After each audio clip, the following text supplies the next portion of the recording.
Okay. ना। अब ECC पढ़ने का नहीं, अभी S4 HANA पढ़ने का है। ओके। बराबर। ये कैसे पता पड़ेगा कि ये ECC है और S4 HANA है? तो हाँ। सिस्टम में गए, हम्म। सिस्टम में गए, स्टेटस में गए, ठीक है। और स्टेटस में जाने के बाद में यहाँ पर एक लेंस जैसा बटन है, इस लेंस वाले बटन में गए और यहाँ पर इंस्टॉल प्रोडक्ट वर्जन है, तो हम रिलीज 2021 वर्जन S4 HANA को पढ़ रहे हैं, ठीक है। What is the versions? 2021 versions in S4 HANA version. हाँ। Now you have understand which version, how to check in a system which version you are understanding. तो कभी भी किसी भी कंपनी में जाओगे तो पहले उसका वर्जन चेक कर लेना, ठीक है।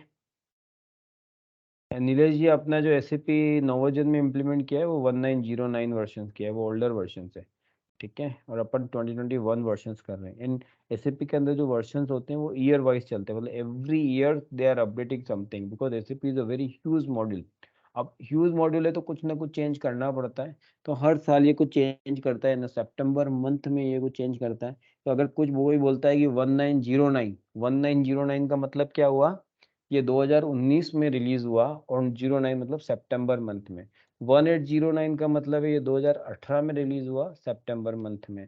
फिर 2020 वर्जन निकाला इन्होंने, तो 2020 वर्जन का मतलब ये है कि 2020 में रिलीज हुआ, बट सितंबर की 20 तारीख को रिलीज करा इन्होंने। 2021 में रिलीज हुआ 2021, मतलब ये 21 तारीख सितंबर मंथ को 2021 को रिलीज हुआ। 2022 भी ऐसे ही है। अब ये सन पे चलने लग गए, बट ये डेट ऐसी डेट को पकड़ रहे हैं, ठीक है ना। तो ये एवरी ईयर्स SAP कुछ ना कुछ चेंज करता है, और वो चेंजेस कुछ बहुत माइन्यूट चेंजेस होते हैं। बट S4 HANA को अगर आप 1809 पढ़ो और 1909 पढ़ो, 2021 वर्जन पढ़ो, कुछ भी पढ़ो, सारे वर्जन्स को सिमिलर मान के चलना, ठीक है। हमारे MM में इतना कुछ अपडेट नहीं किया उसने। आगे चलते हैं। फर्स्ट देखो, सुनो, अभी हम लोगों ने यहाँ तक तो अपनी कहानी को लेकर आए कि ये हमारा B12 और इंटरप्राइज स्ट्रक्चर्स। सभी को इंटरप्राइज स्ट्रक्चर्स दिख रहा है ना। मैं क्या बोलता हूँ कि company and company code we are not changing, company and company code we are not changing. 1012 company and company code will be there. तो आपको यहाँ पर भी कुछ भी अपना रियल टाइम में भी कुछ बनाना नहीं है, कंपनी और कंपनी कोड। संकेत, कौन बनाता है company and company code? Sir finance वाले। अच्छा। जितेश, कौन बनाता है company and company code? Sir finance team बनाती है। बनाती तो फाइनेंस वाले हैं, बट ऑब्जर्वेशन अपने को आने का, ठीक है ना, अपने को समझ में आने का कि अगर वो सामने वाला फाइनेंस, देखिए सब में यहाँ पर क्या है कि एक दूसरे की गलती निकालनी पड़ेगी आपको, तभी आप सरवाइव करोगे। तो जब तक उसके बारे में थोड़ा बहुत पता नहीं होगा, तब तक आप उसकी गलती निकालने में प्रॉब्लम आएगी, ठीक है ना। तो कंपनी और कंपनी कोड को ऑब्जर्वेशंस करना आना चाहिए, बनाने की जरूरत नहीं है। हम बनाएंगे प्लांट से, ठीक है ना। और सबके अपने अपने प्लांट आज मैं असाइन कर दूंगा, आपको इसी सर्वर में बनाने हैं, और कोई दूसरा सर्वर यूज करने की जरूरत नहीं, ठीक है ना। तो ये आपको सबसे बेनिफिट रहेगा, क्योंकि ये सर्वर जो है मेरे द्वारा ट्यून है। इसमें कहीं प्रॉब्लम आती है तो मैं देखूंगा कि कहाँ कुछ प्रॉब्लम आ रही है, ठीक है ना। तो अभी आगे चलते हैं, कंपनी और कंपनी कोड को ऑब्जर्व कैसे करना है। बहुत स्टेप से ध्यान देना, SAP के अंदर है। सिंसियरनेस और एक्टिवनेस पूरी बना के रखना, बराबर। और जरूरी नहीं है कि आप नोटबुक और पेन लेके बैठे, रिकॉर्डेड वीडियो आपको मिलेगा, 100% मिलेगा। तो बट शॉर्ट नोट्स कुछ बनाते रहे, पेन को हाथ में रखे तो थोड़ा फोकस सिस्टम पे रहेगा, ठीक है। तो नेक्स्ट अपन SAP के अंदर आ रहे हैं, और सेटिंग में सबसे पहले डालेंगे SPRO। अरे SPRO जो टी कोड है, वो टी कोड आप 50 बार यूज करोगे, 1000 बार यूज करोगे 2.5 मंथ की ट्रेनिंग में। तो याद करने की जरूरत तो है ही नहीं, देखो और एंजॉय करो।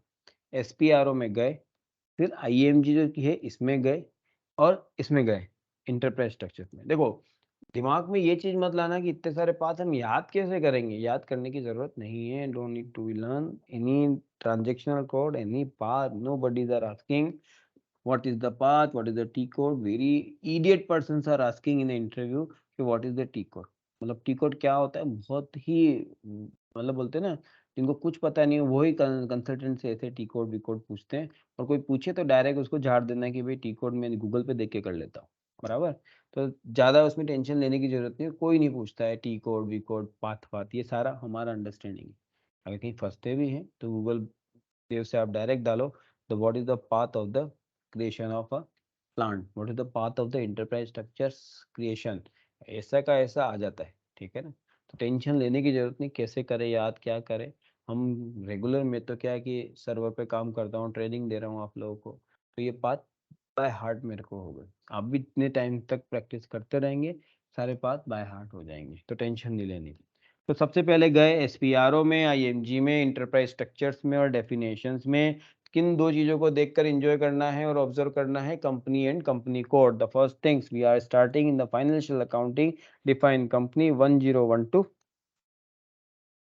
देखना पड़ी है कि नहीं पड़ी, B12 टाटा स्टील कंपनी हमने बनाई हुई है। आप बोलो तो नेम चेंज कर देता हूँ, देखो नेम का है ये B12 1012। वापस बैक किया, ये बैक बटन दबाया और कंपनी कोड में गए, edit and copy delete company code. पहले तो कंपनी बनाई, अब company code, edit company code में गए और यहाँ पर भी हमने सर्च किया 1012 और हमारी B12 Tata steel Hyderabad CC हमने एक कंपनी कोड बना के रखा हुआ है, ठीक है। तो 1012 को छेड़ना नहीं है, कंपनी और कंपनी कोड को।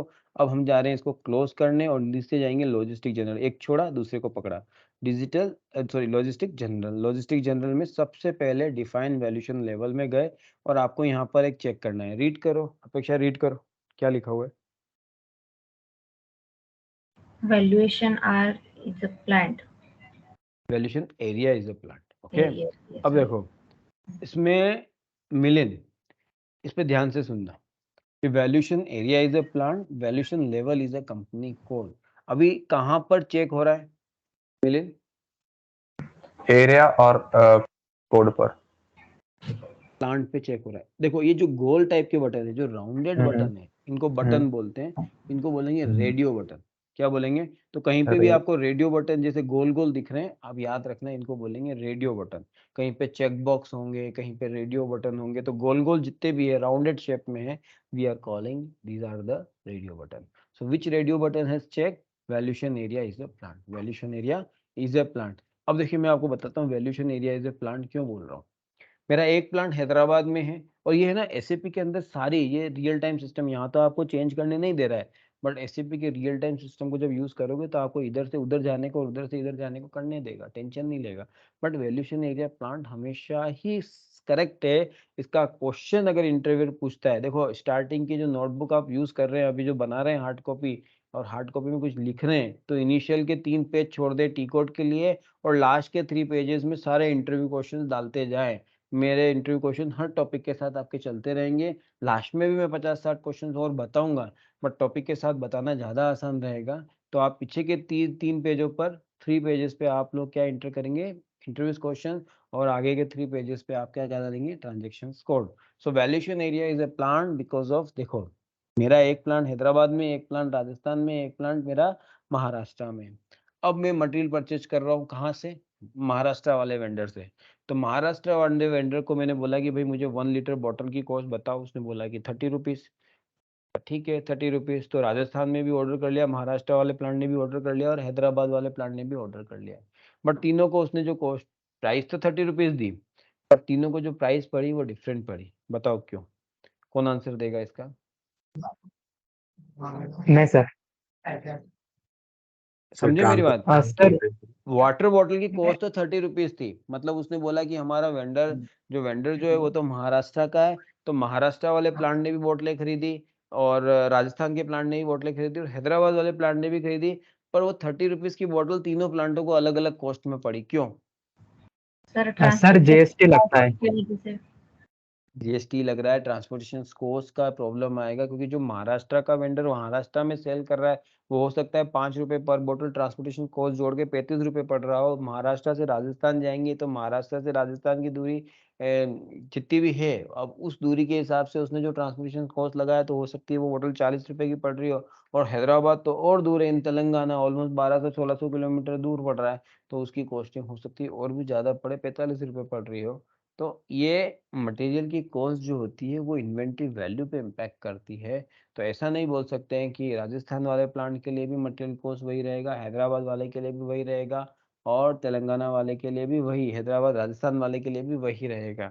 तो सभी प्लांटों के लिए मटेरियल की कॉस्ट अलग अलग हो सकती है। Same material cost, same material Rajasthan ने भी खरीदा, महाराष्ट्र ने भी खरीदा और हमारे हैदराबाद वाले प्लांट ने भी खरीदा। तीनों को एक ही मटेरियल परचेज किया, एक ही ब्रांड ने परचेज किया, but the costing will be different because of the distance, transportation cost, other loading, handling charges, GST prices, everything are very very different. So that is why the price will be different.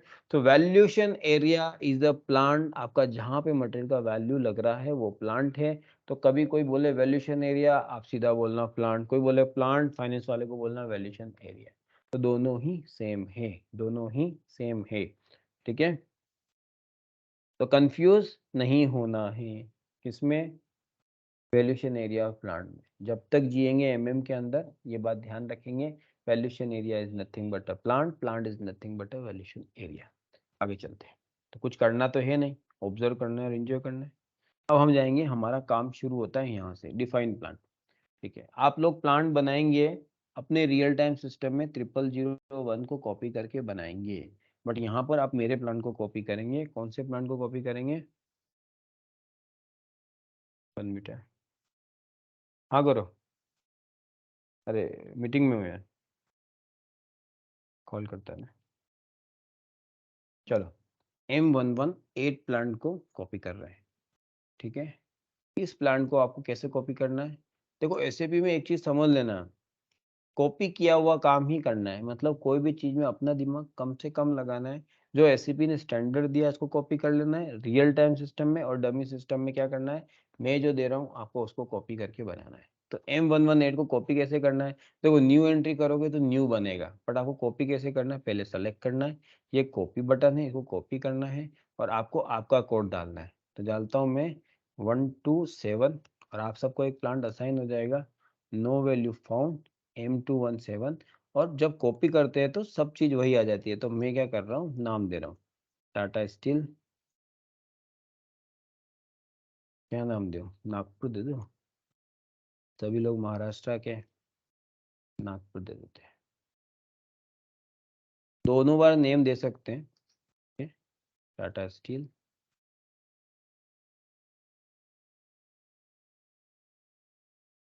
अब आगे बढ़े, सबका address डालना है। ये address पे तो अपन कुछ डाल नहीं पा रहे हैं क्योंकि जो भी ग्रे मोड दिख रहा है इसमें अपन कुछ डालेंगे नहीं। तो क्या करना है, प्रेस एंटर मारना है, तो ये चीज खुल जाएगी, ठीक है। इसको बोलेंगे कंप्लीट एड्रेस। तो यहाँ पर भी आपको चेंज करना है, टाटा स्टील पिच प्लांट ना।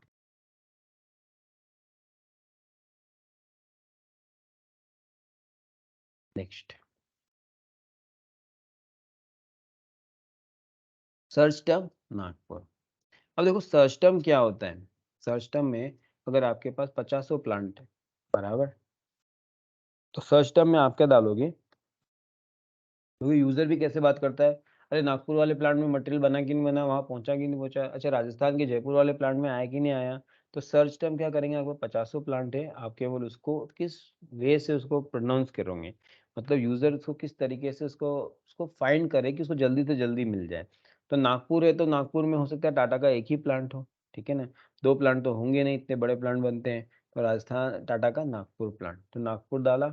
अब उसकी डिटेल डाली, ये 845 का स्ट्रीट है, पोस्टल कोड 312603 है, वो इंडिया के अंदर है, और रीजन कौन सा है, महाराष्ट्र। रीजन मतलब स्टेट। कौन सी लैंग्वेज प्रीफर करेगा ये प्लांट, तो हमेशा इंग्लिश को सेलेक्ट कर देना, ग्लोबल लैंग्वेज इंग्लिश है। Phone number, telephone number, email ID, whatever the details you have you can enter here and press continue button. मैं यहाँ पे अभी कुछ डाल नहीं रहा हूँ, आपको डालना है, ठीक है। तो ये हो गया M127 टाटा नागपुर का प्लांट बन गया है टाटा स्टील का। बट अब मैं इसको सेव करूंगा नहीं तब तक ये एक्टिव नहीं होगा। ऐसा नहीं कि मैं डायरेक्ट ब्रेक मार के बाहर निकल जाऊं, नहीं, हर चीज को सेव करना है और फिर बाहर जाना है। प्लस, तो M127 जो है वो प्लांट बन गया, बैक किया। अब हम आगे जा रहे हैं। अब हम बनाएंगे क्या, देखो सीक्वेंस समझ लो।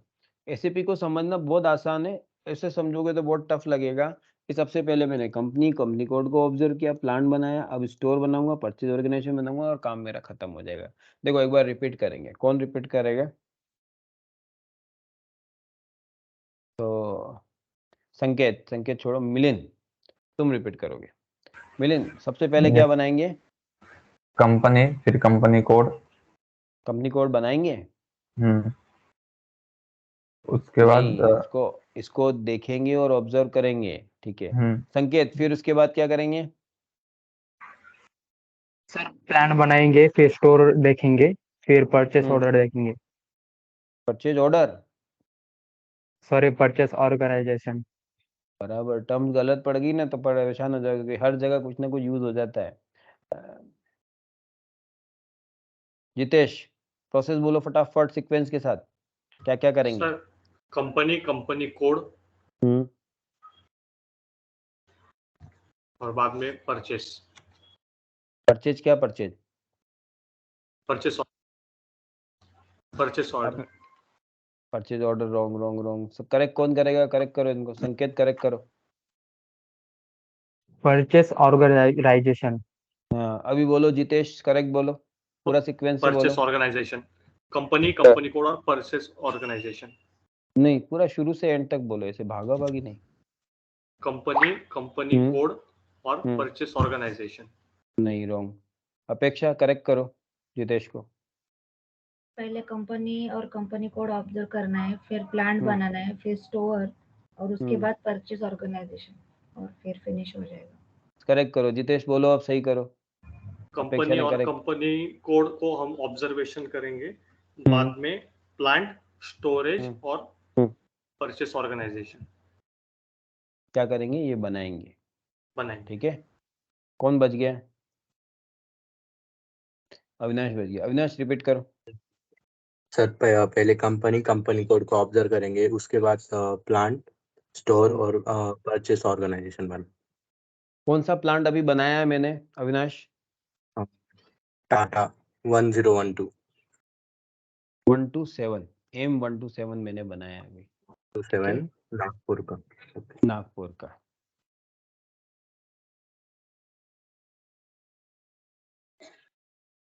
खलास। तो ये वापस स्वप्निल डाल रहा हूँ, ये मैंने प्लांट बनाया। अब मैं क्या बनाने जा रहा हूँ जितेश? प्लांट तो बन गया, अब क्या बनाऊंगा? स्टोरेज। Very nice. चलते हैं स्टोर बनाने में, क्योंकि जितेश ने आदेश दे दिए, तो आगे बढ़े। ये आ गए एसएपी के अंदर। तो प्लांट तो बनाया लॉजिस्टिक जनरल में, किया क्लोज। मटेरियल मैनेजमेंट में जाके बनाएंगे storage location, maintain storage location. Avinash plant कौन सा बनाया? कोड बोलो फटाफट। M127। Very nice. तो M127 डालेंगे, न्यू एंट्री करेंगे और यहाँ पर स्टोर लोकेशन डालेंगे। देखो यहाँ पर दो ब्लैंक्स हैं। फर्स्ट में हम कोड देंगे, कैरेक्टर कोड बोलते हैं, और यहाँ पे डिस्क्रिप्शन। अब मैं यहाँ बोल देता हूँ, जैसे कि मैंने रॉ मटेरियल का कोड बनाया, मैंने दिया ROH1। तो मेरे को क्या डालना है? जो ROH1 का कोड है उसका डिस्क्रिप्शन में डाल रहा हूँ रॉ मटेरियल। एक मिनट, सिस्टम थोड़ा स्लो है।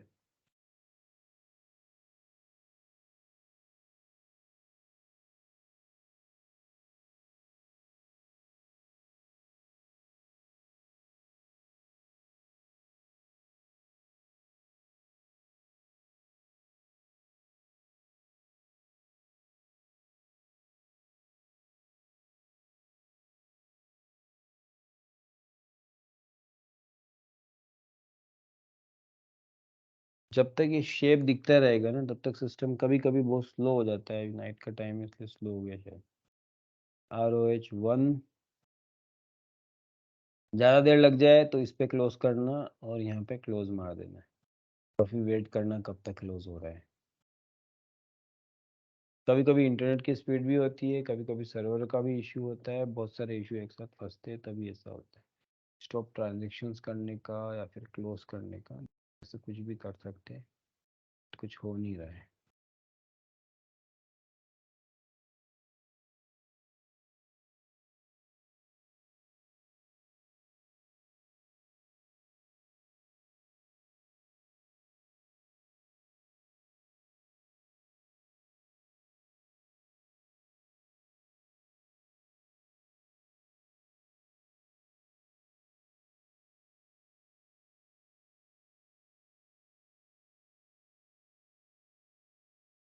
वहाँ पर लॉग इन कर रहा हूँ।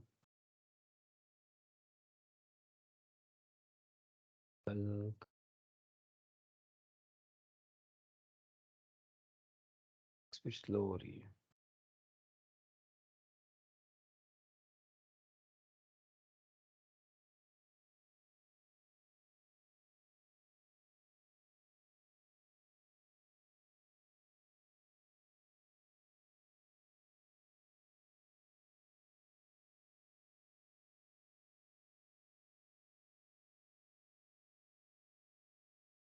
Okay, SPRO, IMG, material management, sorry enterprise structure, definitions, material management में maintain storage location, M127, press enter, new entry. ठीक है, अब न्यू एंट्री में मैंने कोड दिया ROH1। ये बनाया मैंने, क्या बनाया, रो मटेरियल स्टोरेज लोकेशन। तो यहाँ पे लिख सकते हैं रो, R कैपिटल कर देता हूँ, सभी को कैपिटल कर देता हूँ, रो METSTR शॉर्ट फॉर्म में लिखना। फिर बनाया मैंने सेमी फिनिश SEM1, ये लिख दिया मैंने सेमी फिनिश MAT, या फिर semi finish store location STR। फिर बनाया मैंने फिनिश FER1, ये हो गया फिनिश्ड मटेरियल STR।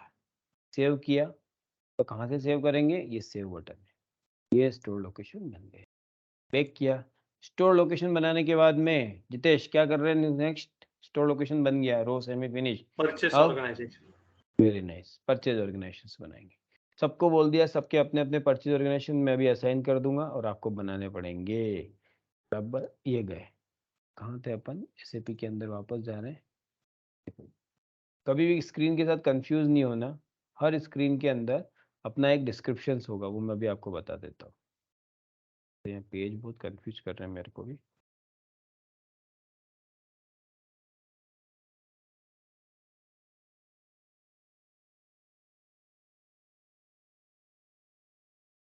बाहर आ गया,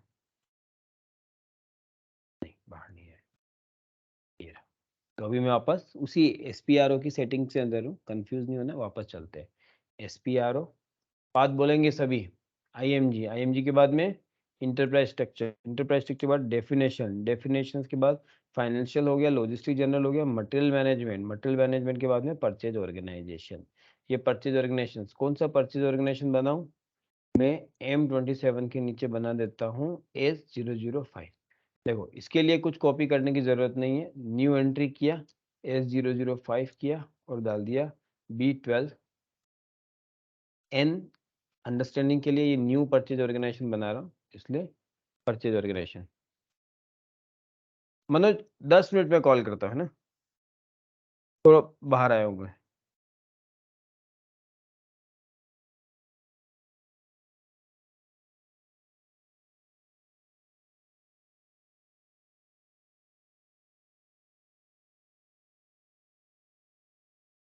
मेरे भी नहीं हो,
चलिए सॉरी है, थोड़ा सा प्रोजेक्ट के इश्यूज बहुत ज़्यादा चल रहे हैं।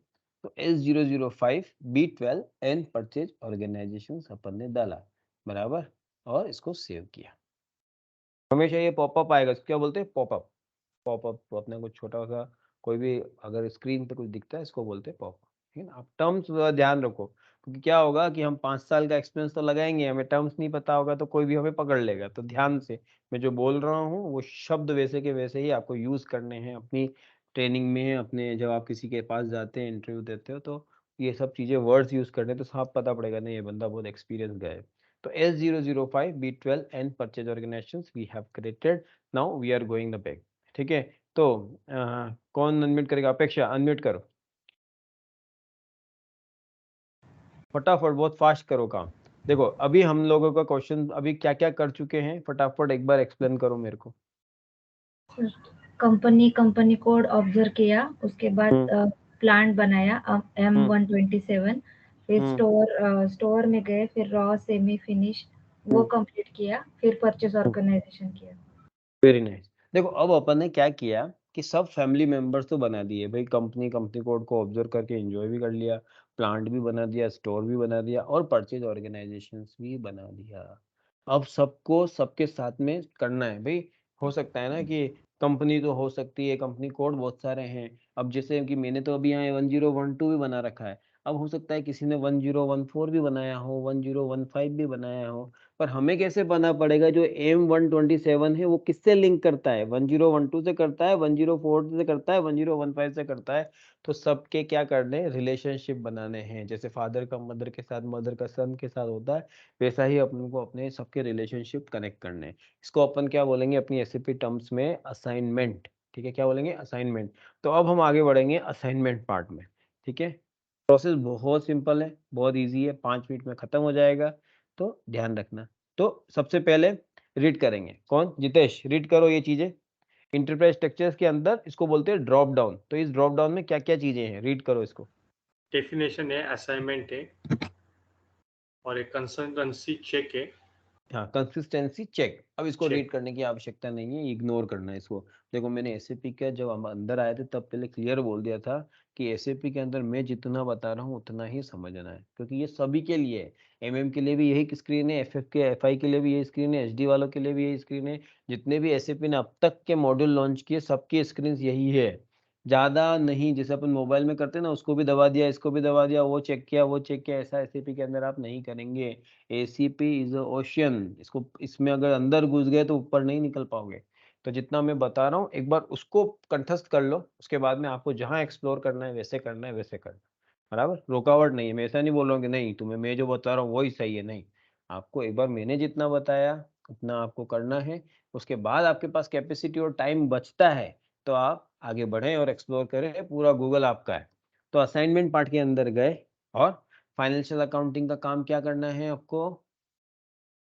अविनाश, फाइनेंशियल अकाउंटिंग में जो भी चीज है, जहाँ एफ आई फाइनेंशियल कुछ भी लिखा हुआ है वो हमारे को ऑब्जर्व ही करना होता है, हमको उसको बनाने की आवश्यकता नहीं होती। देखो फाइनेंशियल अकाउंटिंग, अब इसको रीड करेंगे सबसे पहले कौन? इसको रीड करेंगे मिलिंद, रीड करो first line. assign company code to company. Company assign code क्या है? कंपनी कोड क्या है? कुछ मतलब नहीं, one, नीचे की लाइनें पढ़नी नहीं है। ठीक है, 1012 कंपनी क्या है? जो कंपनी है वो टाटा की। क्या कोड है उसका? M127 चलो कोई बात नहीं, स्क्रीन देखो। कंपनी का कोड क्या है? 1012 कंपनी कोड का कोड क्या है? 1012। ठीक है, तो अभी हमको दोनों को असाइन करना है, तो क्या है? Assign company code to company. हमको कुछ करना नहीं है, देखना है। पोजीशन में गए, 1012 देखा, 1012 टू 1012 है। कोई प्रॉब्लम है? नहीं है। चलिए बैक करा, ऑब्जर्व करना है, एंजॉय करना है, बंद किया फाइनेंशियल अकाउंटिंग। नेक्स्ट गए लॉजिस्टिक जनरल में। पहला पार्ट पढ़ो जितेश, क्या है ये? Assign plant to company code. Apeksha, plant कौन सा है?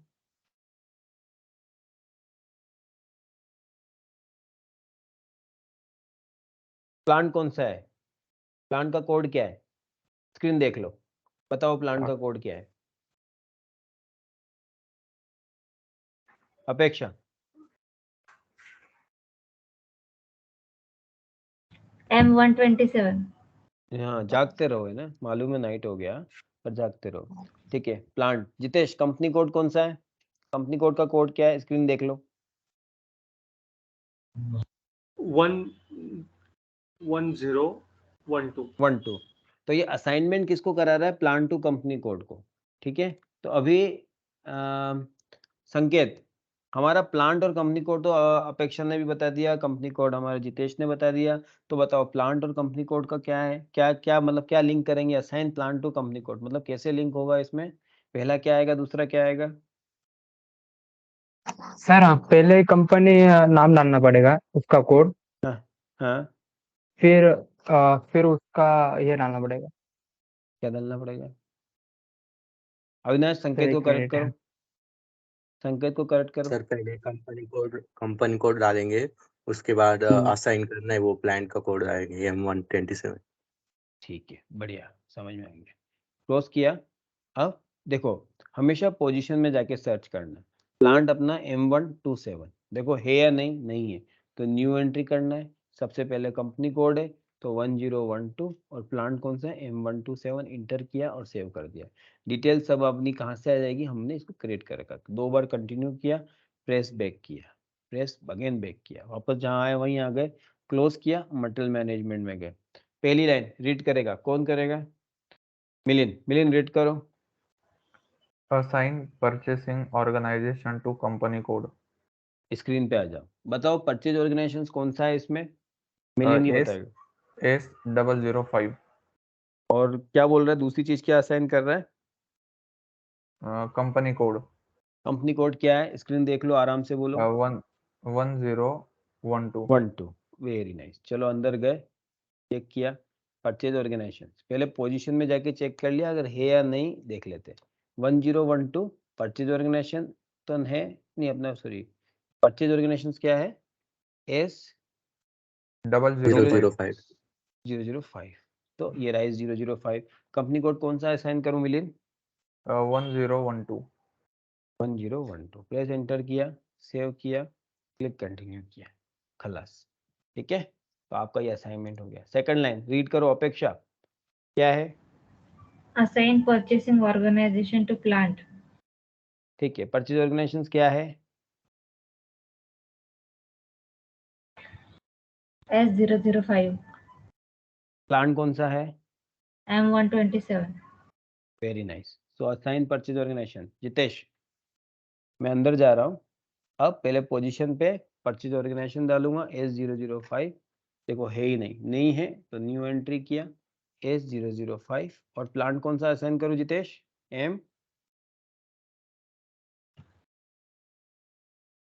M125 127 127 जागते रहो।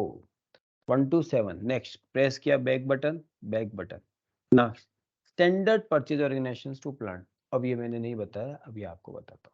ये परचेज ऑर्गेनाइजेशन और स्टैंडर्ड परचेज ऑर्गेनाइजेशन में डिफरेंस क्या है, ये क्वेश्चंस आपको पूछेंगे। इन लास्ट के 3 पेजेस में एक और क्वेश्चन डालो, और ये मैं हर वीक को पूछूंगा कि सबके क्वेश्चंस कितने कितने हो रहे हैं। कहीं पे भी ऊपर नीचे हो रहा है तो एक बार एडजस्ट कर लेना कि मेरे क्वेश्चन इतने हो गए, आपके क्वेश्चन कितने, ठीक है ना। और सब लोग मुझे अपने लास्ट पेज का फोटो सेंड करें व्हाट्सएप के अंदर कि क्वेश्चंस आप लिख रहे हैं कि नहीं लिख रहे हैं। तो सबसे पहले मेरा क्वेश्चंस बन लिख रहा है, परचेज ऑर्गेनाइजेशन और स्टैंडर्ड परचेज ऑर्गेनाइजेशन में क्या डिफरेंस है? क्वेश्चंस डालें, purchase organisations and standard purchase organisations में क्या डिफरेंसेस है?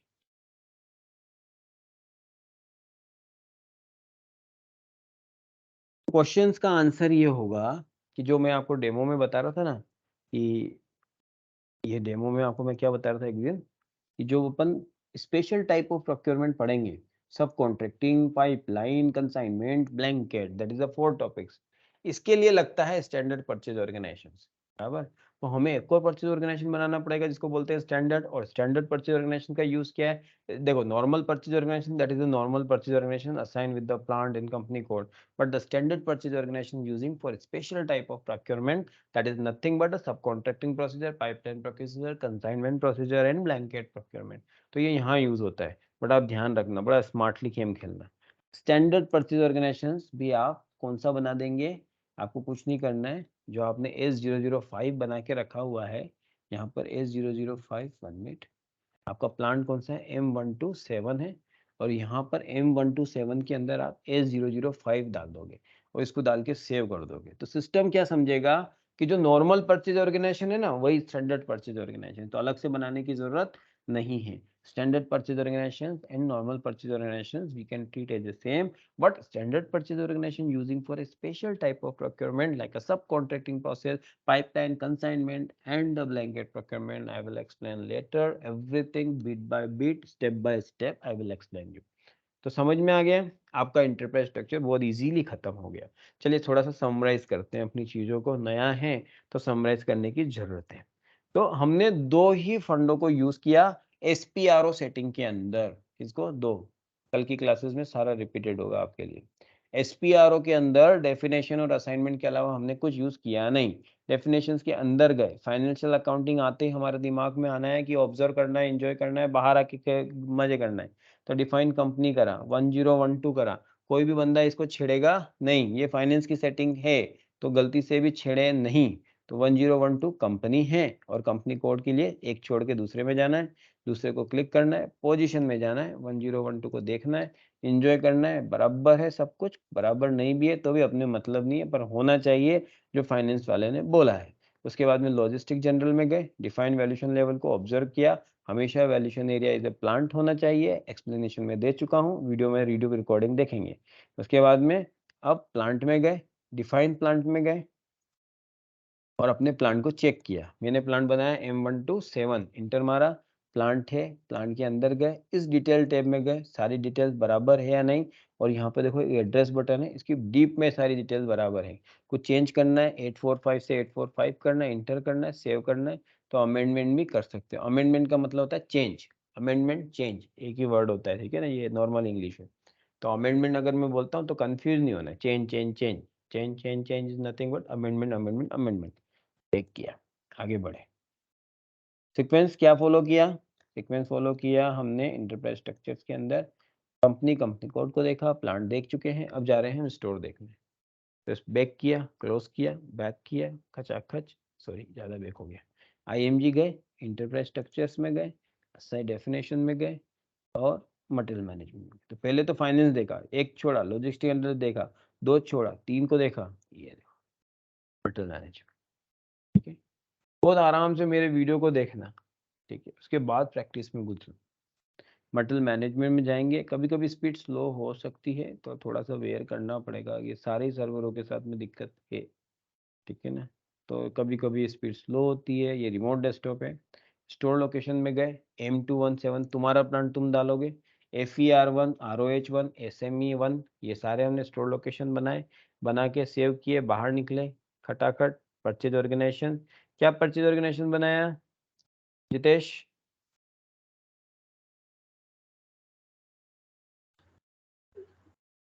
क्या बताऊं सर, कोड बताऊं मैं? हाँ कोड ही बताना है, कभी भी डिस्क्रिप्शन नहीं बताना है। चलो S005 है, ये मैंने बनाया, ये बनाने के बाद में डेफिनेशन को कर दिया मैंने क्लोज, और गए हम असाइनमेंट के अंदर, फाइनेंशियल अकाउंटिंग में गए। अब असाइनमेंट पार्ट, मिलिंद असाइनमेंट क्यों करते हैं?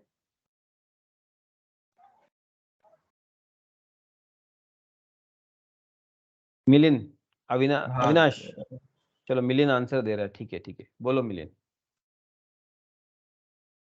कंपनी कोड असाइन करते हैं, कंपनी एंड कंपनी कोड। ठीक है, हम असाइनमेंट इसलिए करते हैं, कंपनी और कंपनी कोड असाइन करेंगे। असाइन कंपनी कोड गए, पोजीशन में गए, 1012 डाला, कंपनी कोड दोनों असाइन है, बराबर है, बहुत अच्छे, क्लोज किया। उसके बाद में लॉजिस्टिक जनरल में गए, असाइन प्लांट, सबके अंदर एक एक ही है, केवल परचेज ऑर्गेनाइजेशन में दो तीन है। कंपनी कोड क्या है, प्लांट डाला, M127 किया, M127 को प्लांट को कंपनी कोड के साथ असाइन किया, बैक किया, क्लोज किया। मटेरियल मैनेजमेंट में गए, purchase organisation to company code. तो purchase organisation, Jitesh purchase organisation क्या है मेरा? S004 5, जागते रहो, S005 1012 असाइन है। स्टैंड परचेज ऑर्गेनाइजेशन स्टैंडर्ड नहीं, परचेज ऑर्गेनाइजेशन टू प्लांट है। परचेज ऑर्गेनाइजेशन क्या है अविनाश? S005 S005। अपेक्षा प्लांट कौन सा है? 127। बराबर है, सो S005 M127 अवेलेबल है। अब हम जाएंगे स्टैंडर्ड परचेज ऑर्गेनाइजेशन। जितेश, एक बंदा कोई मिस हो रहा है बार बार मेरे से, कौन मिस हो रहा है? Sanket, Sanket, standard purchase organization और परचेज ऑर्गेनाइजेशन में क्या डिफरेंस है?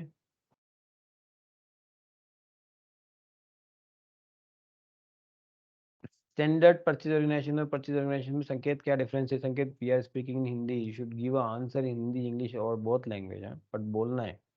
कंसल्टेंट को गलत बोलो सही बोलो बोलना है, ठीक है? अगर आप बोलोगे नहीं तो क्लाइंट खा जाएगा, है ना? तो मेरी ये आपके लिए प्रैक्टिकल ट्रेनिंग इसीलिए बोलता हूँ कि आप बोले, यहाँ पर जितना खुल के बोल सकते हैं उतना खुल के बोले, जितना गलत बोल सकते हैं उतना गलत बोले। क्लाइंट के सामने आपको इतना मौका नहीं मिलेगा, है ना? बट तो भी बोलना है। हमारी उम्दा स्किल होनी चाहिए बोलने की। बोल के ही बता सकते क्या क्या, एसएपी तो सब कुछ कर चुके बैठा है, बट हमारी बोलने की कला हमारे में इतनी स्ट्रांग होनी चाहिए कि हम क्लाइंट को इम्प्रेस कर सकें। और हमारे पास एक ही शब्द है, बस बोलना है। जितना ज़्यादा पढ़ोगे उतना ज़्यादा टेक्निकल बोल पाओगे, टेक्निकल जितना बोल पाओगे क्लाइंट को उतना दबा दोगे। समझ में? क्लाइंट को दबाने के लिए बहुत खरा नॉलेज होना चाहिए। वो बिजनेस के बारे में वो तुमसे ज़्यादा जानता होगा, बट एसएपी के बारे में तुम उससे ज़्यादा जानते, ऐसा प्रिटेंड करना है। तो बोलेंगे सब लोग। संकेत बोलो, अभी अनम्यूट करो। इतना motivation is enough. Yes sir. Purchase organization standard purchase organization में डिफरेंस क्या है?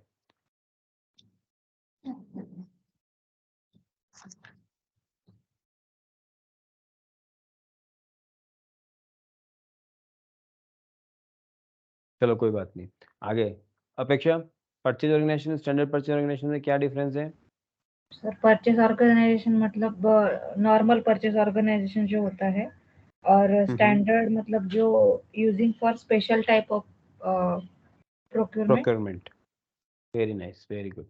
तो स्टैंडर्ड परचेज ऑर्गेनाइजेशन और परचेज ऑर्गेनाइजेशन में हमको प्लान डालना है M1 to 7, और देखो हमारा स्पेशल स्टैंडर्ड परचेज ऑर्गेनाइजेशन भी यहाँ पे S005। तो आपका आज इंटरप्राइज स्ट्रक्चर जो है वो ख़त्म हो चुका है, ठीक है? रिकॉर्डिंग में कर रहा हूँ, रिकॉर्डिंग, स्टॉप रिकॉर्डिंग।